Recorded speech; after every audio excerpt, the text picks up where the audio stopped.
보이죠? 네. 렘브란트 하면은 이제 그 북유럽의 이제 그 르네상스의 대가라고 하죠. 글씨를 좀 적어주세요. 너무 작아. 안 보여요? 글씨를 좀만 키워주세요. 키우라고요? 제가 키우가 이거 왔다 갔다. 키우면 또 왔다 갔다 해야 되잖아요. 안 한 페이지 차면 아, 됐네요. 됐어요? 네, 이것만도 쉬운 딱 글씨. 오케이. 괜찮아. 자, 우리가 그 렘브란트 하면 굉장히 유명하죠, 그죠? 사실 이게 지금도 그 화가들이 이게 배고파요. 정말 배고프세요. 화가들이 배고파요. 이 화가라는 직업이 정말 제가 볼 때는 엄청난 철학을 가지지 않으면 할 수 없는 직업인 것 같아요. 진짜 우리나라에서도 그 화가들이 그 많은 이 그림을 그리는 사람들이 먹고 사는데 몇 %만 먹고 산대요. 이게 너무 형편없는 것 근데 그 예술가들은 그건 지금이나 그때나 똑같은 것 같아. 렘브란트도 마찬가지였죠. 그래서 그러다 보니까 이 렘브란트 이 사람은 먹고 살 게 없으니까는 초상화를 많이 그리고 자화상을 많이 그리니까 그릴 사람이 없는 거야. 이게 돈이 없으니까는 모델을 구할 수 없으니까 자화상을 많이 그리는 거야. 자기를 갖고 많이 그리고 엄마를 그리고 모델이 없으니까 모델료를 지불할 수가 없으니까 이제 자화상을 많이 그려. 자화상을 많이 그리다 보니까 그 실력이 좀 늘은 것 같아요. 실력이 많이 늘어서 자기 기회를 잡습니다. 뭐든지 다 기회가 오잖아요. 그러니까 열심히 하면은 기회가 오게 돼 있어. 열심히 안 하고 왜 안 그러잖아요. 내가 하나님한테 계속 기도를 해. 로또 복권 당첨되려고 막 계속 기도를 하는데 하나님이 또 안 들어준다고 막 얘가 땡깡을 오니까 야 이놈아 로또나 좀 사면서 얘기해라. 로또도 안 사고서는 그냥 땡깡을 오면 되냐. 로또를 사면서 얘기를 해야 될 거 아니에요. 그래야 번호를 뭐 하든가 할 거 아니에요. 그러니까 모든 것이 하나의 기회가 있을 때 그 포착을 잘해야 되는 겁니다. 그래서 이제 렘브란트 이렇게 쭉 보면은 이렇게 태어나서 이렇게 자랐습니다. 자 이렇게 이제 태어나서 그래도 보면은 이때는 보면은 우리가 그동안 쭉 공부해보면 막 14살 때 막 대학을 입학하고 막 그랬잖아요. 우리 계속 이 공부하면서 보면은 유럽의 이제 16세기, 15세기, 막 10세기 보면은 이해가 안 가잖아요. 그죠? 막 14살 때 그때 막 대학을 가고 막 그랬잖아요. 왜 그랬을까, 이게? 교제 때. 그런 것도 있죠. 그때는 학교가 그냥 능력이 다 대학이에요, 그냥 대학. 그냥. 보니까는 거의 다 대학이더라고. 어떤 지금처럼 뭐 유치원, 초등학교에 거치는 게 아니고 그냥 뭐 가면 이제 공업 대학이야. 집에서 이렇게 공부해서 가면 또 그 대학이야. 그래서 그냥 대학이라는 말을 많이 쓰더라고요. 그래서 이제 이제 보면은 미술을 이제 공부를 하게 돼요. 그러니까 여기에 보면은 이렇게 요 당시에 미술에 대한 지도를 방문 지도를 받을 정도면 그래도 뭐야 돈이 있는 집이라는 거예요. 있는 집. 그래도 있는 집이니까 이렇게 이런 걸 받을 수가 있었지. 우리가 그 앞에 이게 공부한 사람들 보면 여기 이제 고우들이 나오잖아요. 일단 고우 나중에 고우 나오는데 고우 같은 사람들은 정말 돈이 없었어. 정말 공부를 할 수가 없었죠. 이제 그러니까 그림이 항상 뭐예요? 그 사람 그림은 항상 우울하고 그죠? 뭔가가 좀 자기 자신의 표현을 그림에다가 해서 항상 보면은 좀 회색적인 그런 그림을 많이 그리잖아요. 자, 어쨌든 뭐 여기 보면 이제 쭉 이렇게 설명이 나온다. 야경을 이제 제작을 했어요. 제작을 하고 이제 마피마다 추상화가로서의 명성을 잃었어요. 근데 더 잃어버리니까 이게 또 어려워지니까 뭘 했어요? 이제 그림 그릴 사람이 없어.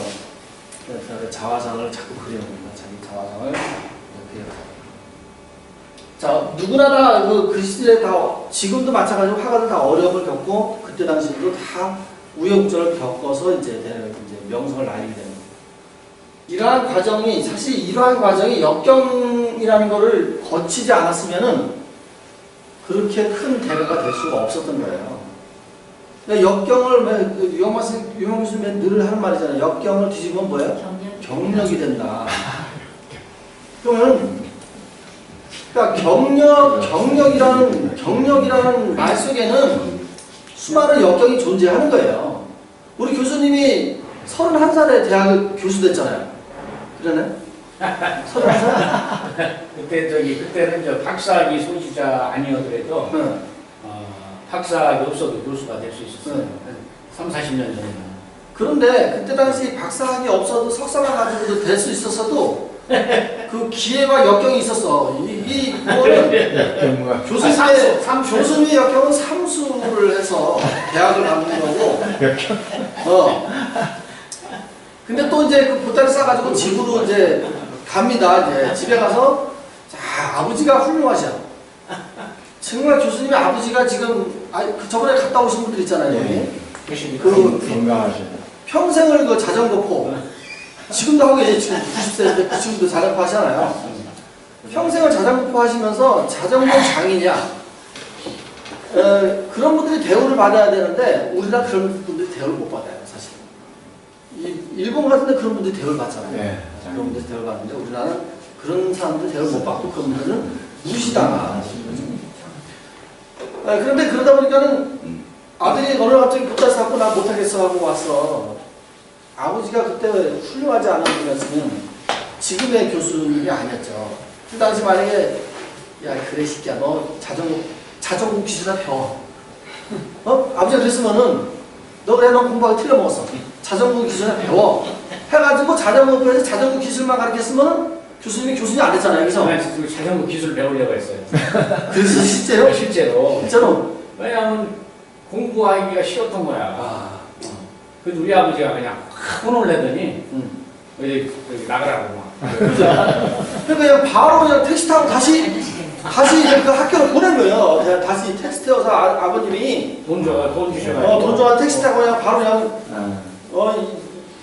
야, 그 아버님 때문에 그 아버님이 그 한마디를 만약에 너 이 새끼 너는 틀려먹었어. 인생은 그따위잖아.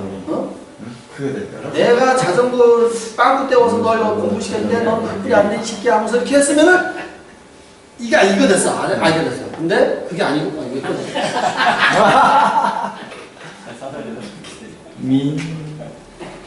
네, 이렇게 그만하시오. 뭐라고 얘가. 그만하라고 얘가. 뭐라고. 또 그만하라고 해서 그만하는 거랑 또 아니네 이게. 그 다 뜻이 있으시잖아. 아버님이 그렇게 공부시켜놓고 지금 생활비 다 드리잖아요. 다 근데 이제 그게 문제야 이제 그게. 사실 그게 드리잖아. 사실 그게 문제라고. 근데 이제 그렇게 해서 이제 다 이제 사실 31살에 교수 되는 건 쉽지 않아요. 31살에 교수 되는 건 정말 쉽지 않거든요. 31살에 대학 교수 되는 지금 30몇 년을 하시는데 정년퇴직 얼마 안 남았어요. 근데 또 놀라운 거는 그 아버님한테 매달 20년 동안을 20, 30년 동안을 매달 150만 원씩 이렇게 보내고 있다는 거. 200만 원 아니겠어요? 그건 아무나 쓰는 게 아니에요. 200만? 그런데 그 100만 원, 150만 원 문제가 아니에요. 심심하시면 뭐냐가 뭐 어디 가야 되는데 돈 떨어졌다. 그러면 또 보내줘야 돼요. 집에 안 오냐? 집에 한 달만 가면 뭐냐가 집에 안 오냐. 집에 오라는 게 왜 오라는 거예요? 이거 들고 오라. 물건 사오는 거 필요 없다니까. 이거 들고 오라. 이거를 들고 오라. 이거. 왜 그냥 가서 봉탄 넣고? 그냥 올라오면 뭐냐가 봉투가 안 보인다. 아니 내 비밀까지 딱.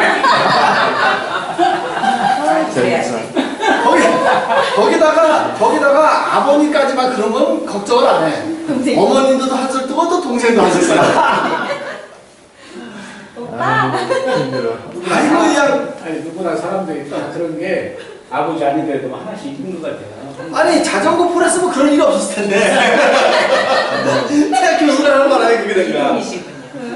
아니 근데 그게 사실 그걸 사실 그 아버님 입장에서는 어마어마한 자랑이에요. 내가 자전거 폴을 하지만은 내 어깨에는 늘 아들이 있는 거야. 정말 자랑스러운 거잖아요. 그러니까 그렇게 할 수 있는 거거든요. 그러니까 누구나 어려운 이런 역경 속에는 수많은 경력이 존재한다는 겁니다. 그런 역경이 뭐예요? 그런 경력을 많이 쌓았으니까 역경이 있는 거죠. 그래서 이 마찬가지로 레브라토도 이러한 과정을 거쳤기 때문에 훌륭한 작품이 나올 수가 있는 거예요. 어떻게 처음 작품부터 뭐 대작품이 나올 수가 있나요? 그 어렵죠. 최윤식 박사 얘기 들었을 때 우리가 어땠어요? 처음에 한국에 와가지고 미래학이라는 걸 얘기하니까 포방고등학교보다 무슨 미래학이냐, 미래는 무슨 미래학. 지금 잘 되고 있는데 대기업들은 말할 것도 없잖아요. 그래가지고 그 사람이 우리나라에서 최초로 미국에서 미래학 박사를 받아온 사람이에요. 지금 미래학자들이라는 사람들은 미래학 박사가 없어요. 아무도 없습니다. 우리나라에 미래학자라고 나와 있는 사람들은요. 미국에서 미래학이라는 걸 박사를 받아온 사람이 없어요. 자기 분야에서 그냥 그 전문가라서 미래학이라고 하는 거예요. 그냥 미래학에 대한 미래를 공부해가지고. 근데 그분이 한국에 와가지고 아무리 얘기를 해도 아무도 쳐다보지 않는 거예요. 그러니까 너무 힘든 거예요. 결국에는 뭐 파산 지경까지 가서 완전히 파산을 해서. 그런데 이제 세월이 이제 변화되면서 어때요? 이제는 막 너무 이제 막 시대가 막 2000년 들어오면서 엄청나게 빨리 변화되는 거잖아요. 그러니까 이분이 이제 그 책을 썼는데 책도 쳤다도 안 보고 사람들이 관심도 없었고. 미래학이라는 건 미래에 대한 책이 유행하기 시작한 건이 갑자기 2006년, 7년도부터예요. 그러다 보니까 그때 이제 각광을 받기 시작해서 이분이 지금은 대기업 모든 컨설팅서부터 막 엄청나게 지금 같은 연구원들도 얼굴을 못 본다고 해요. 같은 연구원들. 정우섭 박사님도 얼굴 못 본다고 하잖아요. 그 정도로 지금은 막 대기업에서 막 이제서야 막 불러대는 거예요. 어이쿠 이게 아니구나. 시대적인 상황이 우리나라 상황이 완전히 급변하고 있잖아요. 그러니까 그걸 말해주는 게 대변하는 게 뭐냐면 이 박근혜 대통령이 딱 그거예요. 뭐냐면 이 앞전까지만 해도 뭘로 먹고 산다 했어요. 대한민국이요. 이명박 대통령만 해도 성장을 뭘로 한다 했어요. 수출 막 오로지 수출 막 했잖아요. 박근혜 정부 들어서 딱 그게 바뀌었어요. 교육 정책도 바뀌고 우리나라가 부강하겠다 3만 달러를 내겠다는 게 수출이 아니라 뭘로 바꾸고 있거든? 컨텐츠라고 하는 거지. 그래서 미래창조과학부하고 이 관광부 있잖아요. 이런 데 사이트 들어가면 전부 컨텐츠 얘기는 없어요. 컨텐츠. 대한민국이 3만 달러를 컨텐츠로 열겠다. 그 다음에 대한민국의 부강한 나라를 만드는 게 컨텐츠로 부강한 나라를 만들겠다고 나와있고 컨텐츠 진흥원에 들어가면 대한민국의 미래는 컨텐츠다 하고 나와 있습니다. 그만큼 그러다 보니까는 박근혜 대통령이 4월 4일, 4월 5일 날 컨텐츠 학교를 만들겠다고 공언을 한 거예요. 그게 뭐냐면 시대가 이렇게 한국이 이제는 수출이 포화 상태라는 걸 이미 알고 있는 거예요. 왜? 세계적으로 환율에 따라서 우리나라는 막 엄청나게 좌지우지하고 위엔화하고 엔화 따라서 우리나라는 막 수출이 막 등락이 막 너무 급변하니까 앞으로 그 환율이나 이런 외화들이 너무 급변하니까 그거를 이겨낼 수 있는 건 컨텐츠라는 거예요. 컨텐츠는 그를 영향을 탈 리가 없거든요. 수출이 타잖아요. 그죠? 그렇기 때문에 컨텐츠를 가겠다는 거예요. 그래서 그게 성남시에서 지금 1000억짜리 컨텐츠 지금 그러니까 한류가 나가는 게 끝났어요. 한류가 나가는 게 끝났거든요. 이제는 나가는 한류 끝났잖아요. 거의 다. 근데 어떤 한류냐면 들어오는 한류예요. 들어오는 한류. 이제는 우리나라 컨텐츠를 배우러 오겠다는 거예요. 제가 이번에 KBS 남미 쪽에 가장 유명하다는 방송국의 가장 유명한 PD들이 워크숍을 왔어요. 거기 초대받아 갔는데 그 PD들이 이제 자기 나라 30분씩 발표를 하는데 그 나라 30분 발표하는데 시간이 얼마나 걸리겠어요? 네 나라만 하는데도 120분이 지나갑니다. 칠레, 브라질, 우루과이, 아르헨티나 뭐 다 하는데 그 화면을 보여주는데 수준이 우리나라 90년대 초 수준뿐이 안 되는 거예요. 근데 거기서는 최고의 인기를 끄는 거예요. 근데 그 사람들이 왜 그 세미나를 열었냐면 내년부터 우리나라에 다 컨텐츠를 배우러 들어오겠다고. 세미나 내내 얘기가 컨텐츠 얘기야. 세미나 내내 얘기가 컨텐츠. 그 얘기만 하는 거예요. 한국의 컨텐츠를 배우고. 그러면 우리는 뭐 하면 돼요? 컨텐츠를 만들어야 되겠죠. 만들어 갖고 있어요. 컨텐츠 시장이 어마어마한 시장이에요. 무려 지금 현재 콘텐츠 시장이 수백 조가 넘는 시장이라고 해요, 지금. 그러니까 거기에 빨리빨리 대처를 하는 거죠. 그러니까 예, 한국의 콘텐츠가 좀 약해요. 그래서 지금 콘텐츠를 만들어 놓고도 사실은 제대로 그거를 대우를 못 받아요. 이번에 구름빵인가 뭔가 있잖아요. 이거. 그 우리나라 누가 만든 거 대기업에서 그걸 가져가가지고 40억이 팔렸는데 그 사람한테 돈이 주어진 거는 2천만 원뿐이 안 주어졌어요. 그래서 문제가 돼가지고 그또 박근혜들이 그 예를 들어가면서 컨텐츠를 보호해야 된다 이렇게 딱 그래서 각 분야가 다 마찬가지예요. 지금 여기 이동원 세무사님 계시지만 세무 분야도 컨텐츠화 시켜야 돼요. 지금 그 컨텐츠화 안 시키면은 안 됩니다. 그래서 이게 굉장히 중요한 내용이에요. 그래서 어떻게 보면 이제 제가 말씀 약간 벗어났는데 결국에는 뭐냐면 이러한 어려움을 겪고서 나가는데 뭔가 무기가 있어야 된다는 거예요. 그러면 이 사람도 그 기회라는 게 이제 포착이 됐을 거 아니에요. 누구나 다 열심히 그 분야에서 역경을 겪다 보면 기회가 포착이 되는 거예요. 그 기회를 어떻게 잡느냐는 바로 컨텐츠. 그러면 이 사람은 연습을 많이 했던 거죠. 어떤 연습이요? 자화상을 그리는 연습을 많이 했던 거예요. 그래서 기회가 와요. 어떤 기회? 해부학 강의, 집단 초상화를 그릴 수 있는 최고의 기회를 주는 거예요. 그래서 이렇게 찾아오는 거예요. 만약에 자기가 돈이 없다고 아무것도 안 하고 있었으면은 그러한 기회가 올 수 없죠. 그렇잖아요. 자기가 모델이 없으니까 자기라도 계속 그리고 엄마라도 그리니까 연습을 할 수 있었던 거죠. 왜 제가 자기 그림 나왔던 게 자기가 그린 자화상이에요. 사진이 아니고 자화.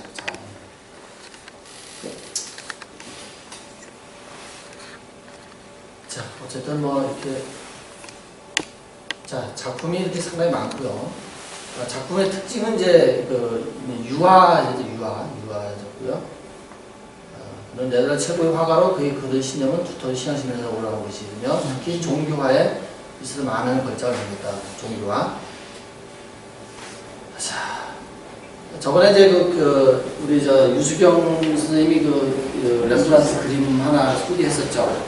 광채가 나게 하는 광채가 나오는 기법이 카프리지오 풍이라는 그 사람만 유독 광채내죠. 근데 그때 재미있게 설명했죠. 뭐라고 설명했어요? 그 등장하는 인물이 그려달라고 이제 제의를 해서 그린 거잖아요. 광채를 많이 받게 하는 사람은 돈을 많이 낸다고 했잖아요. 저 뒤에 있는 사람은 돈을 적게 내는 사람이라고 그 설명했잖아요. 실제로 그렇더라고요. 그래서 이 사람은 그 광채, 카프리지오 기법인지 풍인지 아닌지 모르겠는데, 하여간 그런 기법에서 이렇게 그림마다 보면 이렇게 광채를 많이 내. 유독 그 사람에 대해 광채를 많이 내고 이렇게 하는 그림이 있습니다. 그래서 새로운 형태의 어떤 그림풍을 만들어서 이제 르네상스의 대가가 되는 거예요. 북유럽에. 자, 요 그림입니다. 이게 바로 요 그림 참 정말 기가 막히잖아요. 요 그림을 잘 보세요. 요 그림의 특징이 뭘 것 같아요? 가장 큰 특징이. 요 책에도 나와 있지만 가장 큰 특징이. 사실 이 그림은 워낙 유명하죠. 해박 강의는 워낙 유명해요. 근데 이 그림의 가장 큰 특징이 뭐냐면 뭘 것 같아요? 이게 구도래요, 구도. 어디나서나 미술 설명하는데 구도. 이게 뭐냐면 피라미드 구도를 이게 약간 삼각구도 이게 피라미드 구도를 이렇게 가장 안정감 있는 구도예요. 이게. 그래서 이제 상당히 잘 그려진 그림이라고. 그러니까 뭐냐면 최초로 이거를 의뢰를 받은 거예요. 렘브란트가. 그 기회를 잡았을 때 정말 자기의 모든 실력을 발휘한 겁니다. 이걸로 인해서 어마어마한 이제 화가가 대가가 되는 거예요. 그러니까 뭐든지 기회 왔을 때 잡아야 돼요. 그러면 이제 보면은 이제 여기 이제 세 사람, 여기 이제 밑에를 제가 한번 보여주고 설명할게요. 요 밑에 세 사람이 아주 굉장히 아까 이제 거기에서 보면 요 세 사람은 왜 그림에서 보면 세 사람은 굉장히 아주 진짜 욕심을 가지고 그냥 유심히 보고 있죠. 가장 어떻게 이렇게 표현할 수 있을까? 정말 대단한 거예요. 난 이렇게 어떻게 표현할 수 있을까? 이건 정말 야, 이거 어떻게 이게 그린 건가, 이게. 정말 이거 어떻게 그린 건가 할 정도로 이게 이렇게 표현할 수 있을까? 그림으로. 이게 참 대단하지 않습니까? 코가 똑같이 생겼어. 근데 서양 사람은 거의 이런 거야. 동양 사람도 그러면 코가 고양 김대신이 코가 또 잘생겼어. 제 코요? 코만 잘생겼어요? 교수님, 왜 코만 잘생겼어요? 아니, 코만 잘생긴 게 아니에요. 거시기 거시기? 거시기 봤어요? 아, 거시기 뭐야? 코가 거시기지.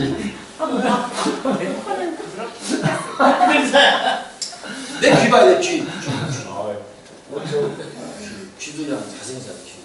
귀는 뇌래. 귀는 있어. 귀가 참. 귀에 돈 아니야? 뇌. 뇌래요? 귀가 어쩐지 이게 안 돼. 아니, 나는 귀가 커서 돈이 엄마 빡들 줄 알았더니 아니구나. 깃발이. 그 뇌, 이게. 자, 보면은 아주 정말 잘 그렸죠. 근데 이 사람이 시체가 바로 처형을 당해서 바로 옮겨온 사람이에요. 아시죠? 근데 진짜 옛날에는 너무 지독한 것 같아. 아주 자그마한 죄를 져도 그냥 극형에 처했더라고요. 그러니까. 이게 5톤 치다가 걸린 거예요. 근데 사형을 당한 거예요. 사형 당한 날 일로 온 거예요. 처형 당한 날. 그러니까, 나 이런 말 하고 있지만 시체는 따끈따끈한 시체야. 참, 이게 마치 그 시체가 살아있는 듯한 그런 그림. 그래서 그때 당시 이제 기독교 지배를 받기 때문에 원래는 이게 되질 않잖아요. 근데 암암리에 무기를 해줬다래요. 암암리에 거래를 하고 막 그렇게 했다고. 시체 거래를 했다 했었어요. 그 부분 우리나라가 더 나쁜 놈들이야. 이놈들이 뭐 아주. 그래서 이제 여기 보면은 이 사람은 어딜 보고 있어요? 그죠? 밖에 관객을 보고 있고 해과 강이요. 여기 영화관이 있어요. 이 사람은 어딜 보고 있어요? 의사죠. 누구의 의사는? 무슨 의사예요? 저 그림을 보면 알아요. 아니 해파를 보는데 어디 보는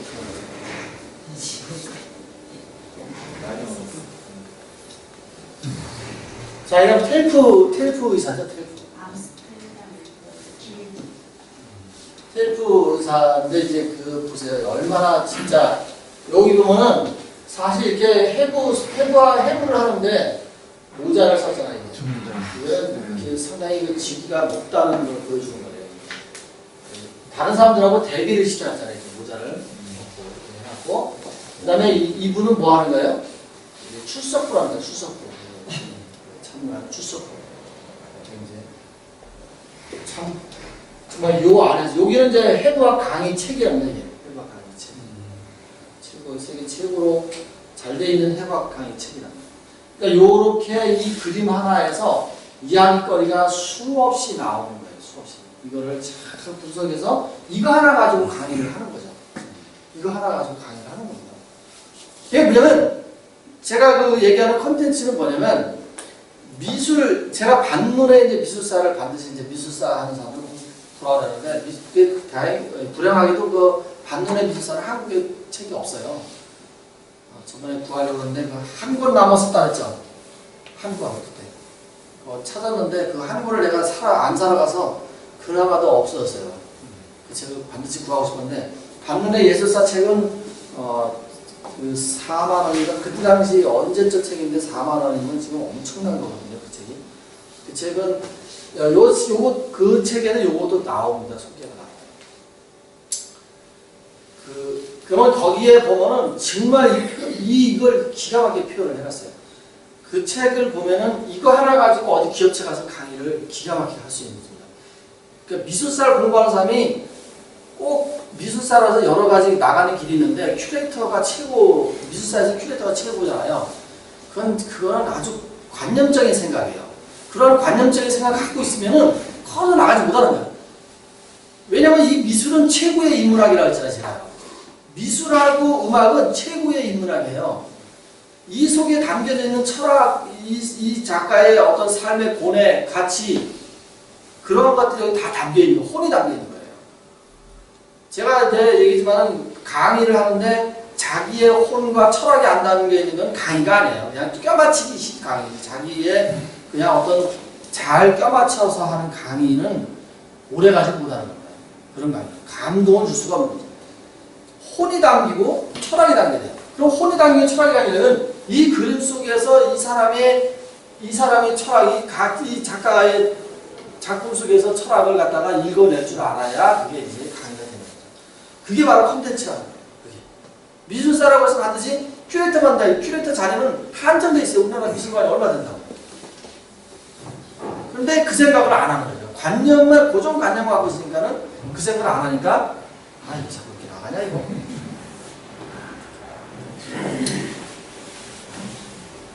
자, 그래서 이제 그런 하나하나의 컨텐츠를 만들면 이 그림 하나 가지고도 렘브란트 한 사람만 가지고도 훌륭한 리더십 강의를 할 수 있고, 훌륭한 동기부 강의를 할 수 있고, 훌륭한 업무 역량 강의를 할 수가 있어요.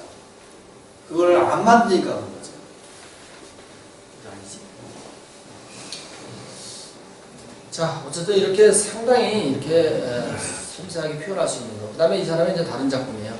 이제 예언가입니다. 많이 들어봤죠, 이 사람? 네. 예레미야 예언가 많이 들어봤죠? 예레미야 예언가. 이 사람은 그 렘브란트 아까 기독교적인 그 성향이 강해서 물론 그때 유럽엔 다 기독교 영향을 받을 수밖에 없었지만 그래서 이제 그러한 기독교적인 그림이 상당히 많습니다. 예언가죠. 예언가가 이제 예루살렘이 이제 파괴된다는 그런 예언을 이 사람이 해서 고민을 하고 있는 거예요. 이거는 보면 여기도 뭐 굉장히 광채가 나죠. 예, 그죠? 의도적으로 광채를 줬죠. 그래서 예루살렘 파괴를 한탄하는 예언자 예레미야가 이제 재작년은 1930년도고요. 판넬의 이제 유체고 크기는 이렇게 되어 있습니다. 암스테르담 국립미술관 한번 가보고 싶어요.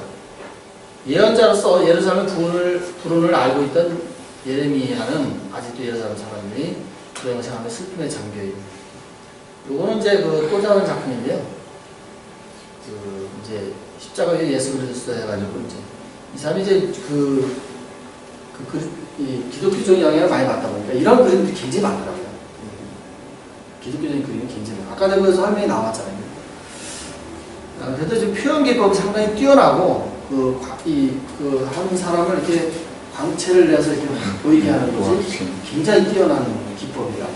또 여기도 보면 굉장히 마치 사진처럼 확 나올 것 같은 그런 그림이죠.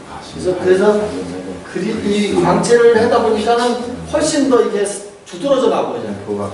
이게 두드러져 나는 이렇게 독특한 화풍으로. 사진 같아. 이게 이제 이분은 이제 만약 누구냐면 예언가입니다. 엄마예요, 엄마. 이게 이제 렘브란트의 엄마입니다. 엄마를 그린 건데요. 보시면은 보들이 책을 읽고 있는 노부의 얼굴이며 책장을 누르고 있는 주름살 진 손등에 가시 없는 사실적 묘사들을 통해 노무의 진정한 모습을 그려지고 있다.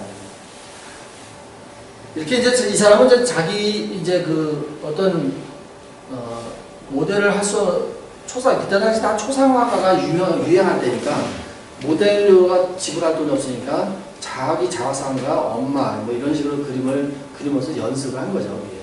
그래서 이제 그것들은 물론 나중에는 이제 뭐 회복이 안 돼서 비참한 삶을 살다 갔지만은 제가 이 그림을 통해서 말씀드리지만 위기 다음에 기회라는 거예요. 기회. 제가 늘 강조했던 거 뭡니까? 기회. 그리스의 이제 동상 얘기했잖아요. 그걸 찾아보시면 그리스에 실제로 거기 있는 동상이잖아요. 그 동상이 좀 우스꽝스럽게 생겼어요. 그 뭐냐면 앞머리는 이제 무성하고 뒤에는 이제 대머리고 그 다음에 날개 달려있고 그 뭐냐면 앞머리 무성한 거는 기회가 왔을 때 이 잡으라는 뜻이고 그 뒷머리가 없는 거 대머리는 기회는 지나가면 잡을 수가 없다는 뜻이고 기회는 놔두면 날개처럼 날아간다고 해서 이제 그렇게 해서 그 밑에 이제 아퍼튜너티 해가지고 이제 기회라고 딱 되어 있습니다. 제가 왜 말씀드리냐면은 시나브로라는 어떤 단체가 제가 이제 어저께 와인 그 박물관에 거기서 갔었잖아요. 와인을 하는데 거기 갔다 보니까 시나브루라는 게 있어요.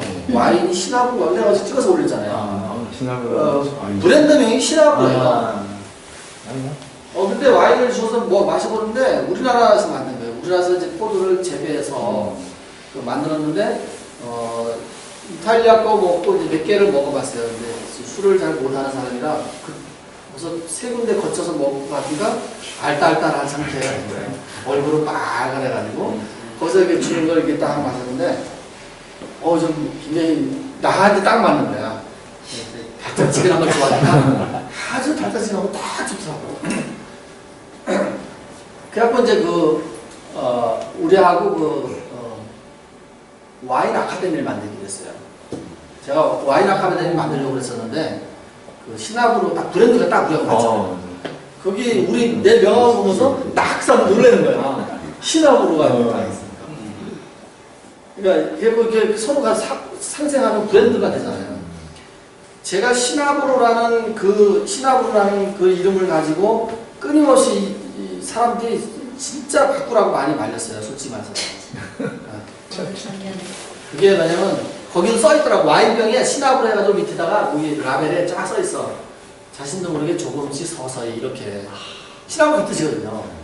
그러니까 제가 이름을 몇 가지 가지고 고민한 게 뭐냐면, 시나브루 왜 졌냐면, 책이라는 거는 절대로 책은 한꺼번에 이렇게 성과가 탁 나타나지 않아요. 곡선이 그 선이 그렇게 되지 않아요.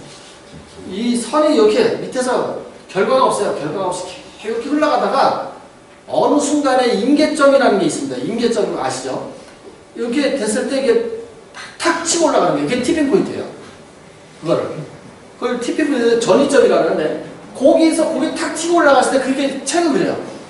내가 책을 100권 읽었는데 왜 삶이 변화가 안 되죠? 변화될 수가 없죠. 100권 읽어서 변화되는 게 아니에요. 다만 그 100권을 읽을 동안에 뭐가 되냐, 이 안에서 뭐가 되는 거예요. 그 화산이 폭발하려면은 안에서 끓고 있듯이 예제대비 자꾸 끓고 있는 거죠. 그러다가 어느 순간에 팍 터져서 내가 머릿속에서 막 창조가 나는 거예요. 막 떠오르고. 그와 마찬가지로 시나브루하게 가자는 거였어요. 책이라는 거는 그렇게 주기 때문에, 답을 주기 때문에, 책이 답이라고 그랬는데 책의 답은 그렇게 주기 때문에, 서서히 주기 때문에 내가 시나브루하게 가자. 그래서 시나브루. 서서히 자기도 모르게 이게 젖어들어야 되는 거예요. 서서히 자기도 모르게 젖어들어야지 모든 게 거기에 미칠 수가 있는 거예요. 그냥 순간 미치면은 열정이 순간 딱 그러면 순간으로 딱 끝나고 마는 거예요. 끊임없이 조금씩 서서히 물려들어야 그게 완전한 열정이 됩니다. 유영만 교수의 글을 보면요, 사람들은 참 유영만 교수 글을 보면서 이게 뭐 말장난을 하냐, 뭐 언어유희가 너무 심하다고 하는데, 그거는요 정말 그 사람들이 책을 좀 더 보던가 아니면 그걸 좀 찾아보던가 해야 돼요. 왜냐하면 그 말 속에 아주 그냥 뼈다귀가 아니라 아주 쪼각쪼각 뼈다귀가 다 들어있어요. 그걸 잘 이해를 하셔야 돼요. 정말 그걸 아는 사람들은 정말, 그래서 그 사람이 훌륭하다고 평가받는 거예요. 그런데 자기 자신 한번 내려놓으니까 더 겸손하니까 더 훌륭하다고. 어쨌든 간에 제가 말씀드리자는 거는, 시나브루라는 그 이름을 가지고 이렇게 쭉 정말 서서히 이렇게 왔어요. 정말 뭐 변천사를 보면은, 우리 변천사 보면 김경재 강사님도 대충 아잖아요. 얼마나 서서히 왔어요. 그죠? 정말 힘들게 왔는데, 제가 그 브랜드화가 어느 정도 브랜드는 됐어요. 시나브루가 어느 정도 브랜드 됐습니다. 어느 정도 브랜드 됐는데, 이제 시나브루가 완전하게 이제 언론이고 브랜드화 될 수 있는 딱 기회를 잡은 거예요. 물론 제가 그 컨셉이 안 맞으니까, 김성곤이 하면은 책인데, 책으로 이게 소문 나 있잖아요. 그런데 갑자기 무슨 미인대회야. 왜 컨셉이 안 맞는 걸 해? 라는 말을 할 수도 있죠. 느닷없이 세계대회라는 52국의 미인들이 와서 결혼은 미인대회를 내가 모든 걸 맡아서, 프로그램을 맡아서 지금 진행하잖아요. 그 사람들은 그렇게 생각할 수도 있잖아요. 그래서 그런데 시나브루가 브랜드화 되는 데는 최고입니다. 지금요. 각 언론에 다 노출되죠. 기사가 되죠. 생중계가 나가죠. 전 세계 36개 나라의 중계가 나가죠. 시나브루. 내가 그 컨셉을 안 맞아도 그러면 컨셉을 안 맞으면 단순한 미인대로 만들면 안 되잖아요. 그러면 내가 누구예요 또? 자, 미인 속에 그 행사가 있는 게 아니고 저는 클래식 속에 미인이 있다는 것을 보여주려고 만들고 있습니다. 그러니까 미인대회야 미인 보러 가는 게 아니야. 미인 속에다가 지금 프로그램을 넣으면 그는 실패작이 됩니다. 실패작. 그러면 제 컨셉하고 안 맞는 게 딱 그거 맞죠 말이. 그런데 그거는 하나의 기회다 포착이 됐기 때문에 이 아까 온 기회를 이 모의 구상을 잡아야 되기 때문에 제가 클래식적으로 가는 거예요. 클래식적으로 가는데 클래식 속에 여인들이 존재한다는 거예요. 그걸 보여주려고 프로그램을 짜는 겁니다. 가히 잘하는 사람도 상상을 못하죠. 그저 화려함만 강조하려고 하잖아요. 근데 저는 그렇게 안 하고 그렇게 안 하니까 하루 20시간을 걸어 다녀야 돼요. 그러니까 지금 고관절이 아파가지고 여기가 미칠 정도로 아파요. 눕지 못하겠어요. 왜냐면은 이게 없잖아요. 그걸 만들려면 이거 있어야 돼요. 돈이 엄청 많아요. 근데 발로 뛰는 거야. 그러니까 발로 뛰다 보니까 이탈리아, 처음 본 이탈리아 여자, 아까 어저께 사진 올렸잖아요, 제가요. 이탈리아 그 와인 회사 회장 딸이 와서 그거를 행사를 하는데 그 회장 딸하고 그저 내가 한 말이라고는 뷰티풀, 베리 뷰티풀 뭐 매일 그 얘기만 하는 거예요. 뭐 한 잔 마시고 막 이탈리아 말을 모르잖아요. 그 이제 통역사가 와가지고 이제 뭐 얘기 좀 해주라고. 정말 나는 정말 이 와인이 끌려서 여기 들어왔는데 이분 때문에 끌려서 여기 못 나가겠다고 얘기를 해주라고 그랬더니 또 그 여자가 번역을 했을 거 아니야. 통역을 했는데 이 회장 딸이 막 나를 보고 막 웃으면서 막 이러는데도 그러니까 이제 이렇게 그래서 300병 그게 가격이 3만 원인가 팔더라고요. 3만 원짜리 300병이면 얼마예요? 900만 원이요? 900만 원이요? 1000만 원 돈에 그거를 그 자리에서 협찬을 받으셔요. 근데 이제 어떻게 보내주냐가 문제잖아요. 항공으로 보내야 돼. 배로 보내면은 행사 끝난 날에 도착해요. 그러니까 이제 항공기로 보내는데 텍스 문제, 텍스. 세금. 그래서 거기서 그러면 내가 옛날에 호주에서 제품을 받을 때 어떻게 받았냐면 항공을 받을 때 20집으로 이렇게 주소를 줘가지고 20집으로 받았어요. 벌크 1kg씩 해서 받아가지고 그걸 모아가지고 이제 화장품 회사를 가지고 가서 이렇게 화장을 담았거든요. 내가 이번에 그랬어요. 그러면 이거를 이렇게 해서 나눠서 이렇게 그 병을 또 나눠서 수집하기가 어려워서 그래서 내가 그랬습니다. 그러면은 그거를 금액을 3만 원이 아닌 10,000원이나 8,000원이나 내리면은 텍스가 거의 없어요. 그래서 내가 그렇게 제안했어요. 그래서 그 텍스를 우리가 물겠다. 그래서 이제 된 거예요. 성사가 된 거예요. 잘했죠? 잘했어. 내가 로고하고 USB 로고하고 이거를 인사말을 여기다 실어대니까 내가 이제 만드는 걸 가져갔어요. 이제 브로셔를 이렇게 만들겠다고 해서 이제 실어대더니 로고를 달라고 본국에 가면 메일을 다 달라. 메일을 해서 해서 했더니 USB에 있다는 거야. 다 모임이 있대요. 그 USB를 줬어요. 그 자리에서 줘가지고 갖고 왔지. 우리 아들 당연히 다 갖고 왔습니다. 어쨌든 간에 그래서 이제 그 선상 오페라 파티 할 때도 직접 5월 24일날 저희가 하거든요. 5월 24일날 직접 오겠다고 선상 파티에 한국 들어오겠다는 거야. 야, 이건 엄청난 거거든요. 그 기회 어마어마한 기회 잡은 거예요. 진짜 엄청난 기회 잡은 거예요. 그러면은 제가 이제 미인대를 통해서 그러한 기회를 포착해서 시나브로라는 거를 나 혼자 뻘뻘거리고 띄우는 것보다 언론사들이 띄워주잖아요. 그 행사를 통해서 언론사들이. 그래서 제 컨셉은 안 맞아도 그걸 내가 이거를 이런 기회에 왔을 때 나 이거를 하겠다. 난 이거 할 수 있다. 이런 거 해본 경험이 있냐 그래서 우리는 수없이 많은 경험을 했다. 우리 카페에 가봐라. 거기 다 올려있다. 수없이 많은 걸 했다. 이제 카페 가보니까 이제 이제 총 이걸 맡은 대회 전체 대표가 있잖아요. 조직위원장. 그 다음에 이제, 그날 첫날, 이렇게, 믿음이 간다. 그리고 갔어. 가서 이제 카페 가봤을 거 아니에요. 가보니까 이제, 이게 뭐야? 이러는. 이제, 그 사람들 이제, 나한테 첫날 딱 믿고서는 계약서서 다 싸우는 거예요. 두 장씩 다 썼잖아.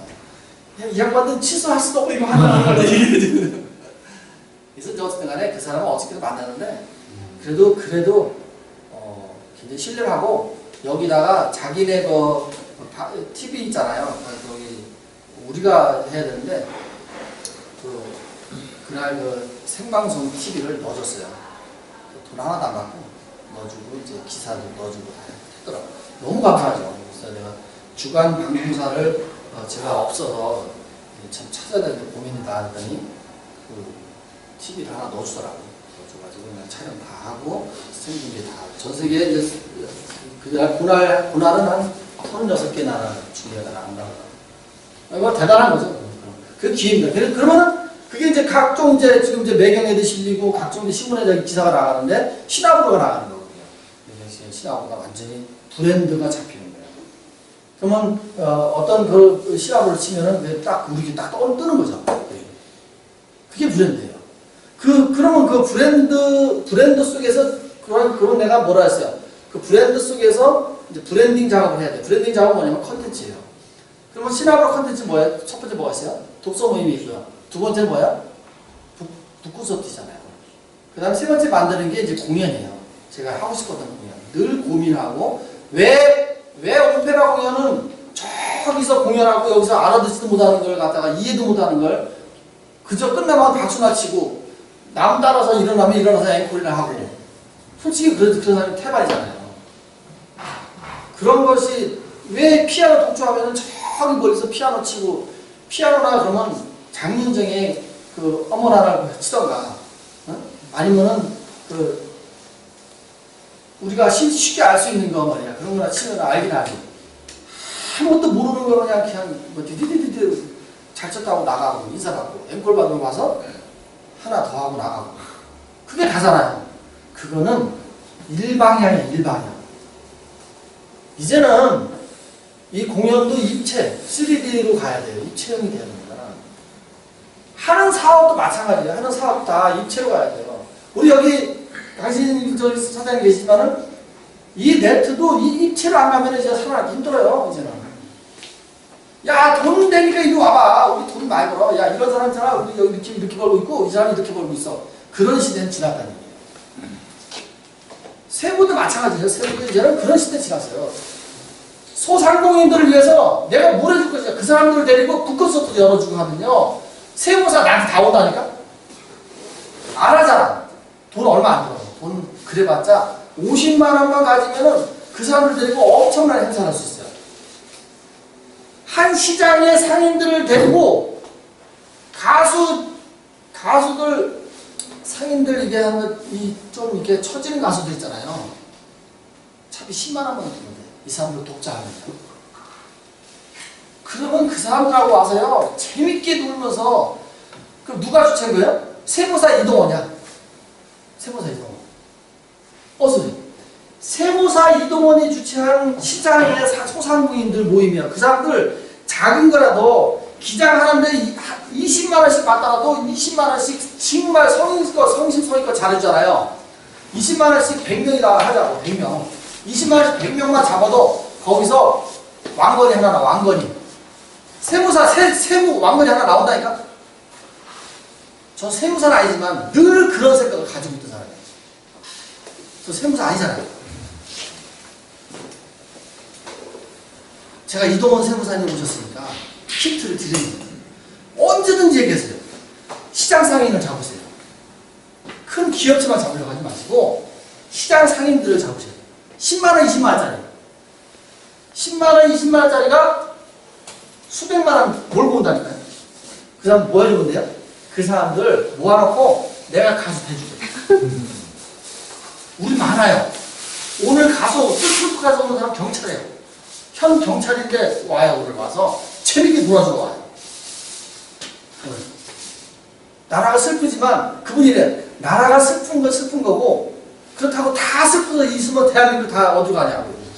그냥 말이 많아요. 경찰이. 무료로 와요. 무료로. 그래서 내가 책이라도 드려야지. 그러면은 그렇게 하는 게 컨텐츠예요. 내 거. 아, 이동원이는 그런 사람이야. 다 다니면서. 정말이에요. 자기, 나는 그래서 늘 뭐 하라 했어요. 브랜드 시켜서 뭐 하라는 거예요. 퍼스널 브랜드 하라 했잖아요. 퍼스널 브랜드.